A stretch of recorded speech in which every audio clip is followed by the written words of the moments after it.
అనంతపురం జిల్లాలోని ఓ హాస్పిటల్ జనరేటర్లో మృతదేహం లభ్యమైంది. Sainagar first క్లాస్లోని Bharati hospital జనరేటర్లో గుర్తు తెలియని డెడ్ బాడీ లభించింది. మృతదేహం ఉబ్బిపోయి వాసన వస్తుండటంతో హాస్పిటల్ సిబ్బంది గుర్తించారు. అయితే ఆ మృతదేహం ఎవరిది, ఎందుకు జనరేటర్లో ఉంది, దాచారా లేకపోతే అన్న దానిపై ప్రస్తుతం పోలీసులు దర్యాప్తు చేస్తున్నారు. అక్కడున్న సీసీ కెమెరాలన్నింటినీ కూడా పరిశీలిస్తున్నారు. చనిపోయిన వ్యక్తి మతిస్థిమితం లేని వ్యక్తిగా ప్రాథమికంగా అంచనా వేస్తూ ఉన్నారు. జనరేటర్లో చనిపోయిన వ్యక్తితో పాటు అక్కడ ఇడ్లీ చట్నీ పార్సిల్ కూడా ఉండటాన్ని గమనించారు. సుమారు 3 రోజుల క్రితం ఆ వ్యక్తి జనరేటర్ లోపలికి వెళ్లి ఉంటాడు అని చెప్పి అంచనా వేస్తూ ఉన్నారు.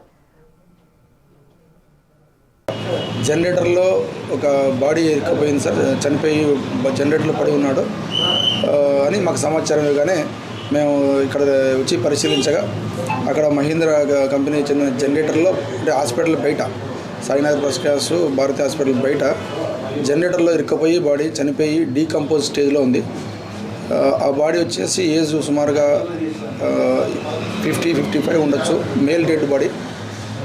అతని డ్రెస్ సెన్స్ చూస్తే కొద్దిగా బెగ్గర్లా అనిపిస్తుంది. అతని దగ్గర ఇడ్లీ ఉండి అలాగే చెక్లీలు కూడా ఉన్నాయి. అంటే ఏదైనా ఈ లోపలికి సుమారుగా ఒక 2 days 3 days బ్యాక్ ముందు వెళ్ళి ఉండి ఏదైనా ఇరుక్కపోయి ఉండొచ్చు. ఏదైనా అతను చలికి తట్టుకోలేకపోయి ఉండొచ్చు అనేది మేము ప్రాథమికంగా అనుమానిస్తున్నాం. సీసీ కెమెరాస్ కూడా ఉన్నాయి, చూస్తాను. 2 days 3 days నుంచి ఆ కెమెరాస్ చూస్తూ ఉన్నాం. ఆ కెమెరాస్లో కవర్ అయితే ఇమీడియట్గా దాన్ని బట్టి దర్యాప్తు ముందుకు పోతుంది. ఈ బాడీని ఎవరైనా ఐడెంటిఫై చేస్తే ఇమీడియట్గా అనంతపురం 2 టౌన్కి సంప్రదిస్తే మేము ఆ బాడీని మార్చురీలోకి తరలిస్తున్నాం. రైట్, ఘటనకు సంబంధించిన మరింత సమాచారాన్ని మా ప్రతినిధి యోగానంద్ అందిస్తారు. అనంతపురం జిల్లా సాయినగర్ ఫస్ట్ క్లాస్లో విషాదం చోటు చేసుకుంది.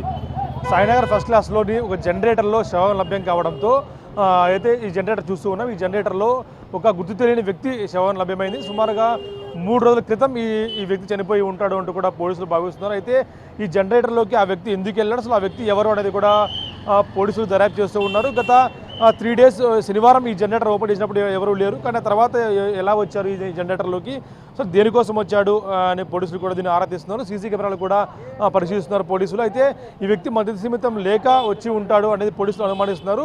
ప్రస్తుతం అయితే ఈ శవాన్ని తీసి పోస్ట్మార్టం కోసం పోలీసులు తరలించారు. కొంతమంది ఇక్కడ హాస్పిటల్ సెక్యూరిటీ కూడా. ఎప్పుడు చూసారు శవాన్ని మీరు? మార్నింగ్ చూసారు. ఎట్లా స్మెల్ వస్తుంది చూసారా? స్మెల్ వస్తా అంటే ఎవరు మీరేనా ఎవరు వాళ్ళు ఎవరు చూడలేదు. ఎప్పుడు తగ్గి ఉంటుంది అనుకుంటున్నారు? ఇది చూస్తున్నా 3 days బ్యాక్ జరిగి ఉండే అవకాశం కనిపిస్తుంది. ఉదయం స్మెల్ రాగా అయితే శవం కుళ్ళి దుర్గంధం చెంది స్మెల్ వస్తుండటంతో పోలీసులకు సమాచారం ఇచ్చారు హాస్పిటల్ నిర్వాహకులు.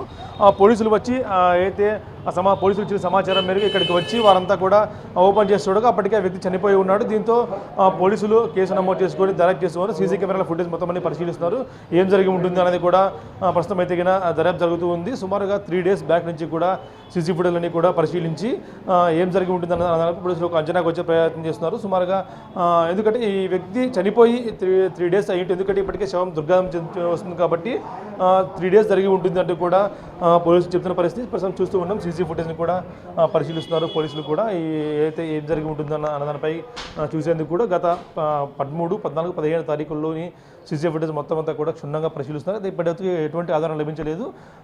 అయితే సీసీ ఫుటేజ్ లభించిన తర్వాత దీనిపై పోలీసులు మరింత ముందుకెళ్లే అవకాశం కనిపిస్తుంది. ఇదంతా కూడా హాస్పిటల్ పరిసరాలన్నీ కూడా ఇప్పటికే సీసీ ఫుటేజ్ ఎక్కడైతే ఉన్నాయో అన్నీ కూడా పరిశీలిస్తున్నారు. ఎందుకంటే ఒక హాస్పిటల్లో అత్యంత బిజీగా ఉండే ఈ సాయినగర్లో ఇలా జరగడం, అది కూడా ఒక హాస్పిటల్ జనరేటర్లో మృతదేహం లభ్యం కావడం కూడా తీవ్ర కలకలం అని చెప్పొచ్చు. అయితే శవం ఎవరిది, ఎప్పుడు వచ్చింది, ఇవన్నీ కూడా మనకు తెలియాల్సి ఉంది. మీకు ఏమైనా సమాచారం ఉంటే 2 టౌన్ సీఎని కాంటాక్ట్ కావాల్సిందిగా కూడా ఆయన కూడా ఇప్పటికే ఒక మీడియా ముఖంగా కూడా తెలియజేశారు. అయితే ఇప్పుడైతే ఈ కేసు దర్యాప్తు కూడా చాలా వేగంగా కొనసాగుతుందని చెప్పొచ్చు. ఇది అనంతపురంలోని జనరేటర్లో శవం దొరికిన వద్ద ప్రస్తుత హాస్పిటల్ పరిస్థితి. Video Prasad big TV Anantapuram నుంచి.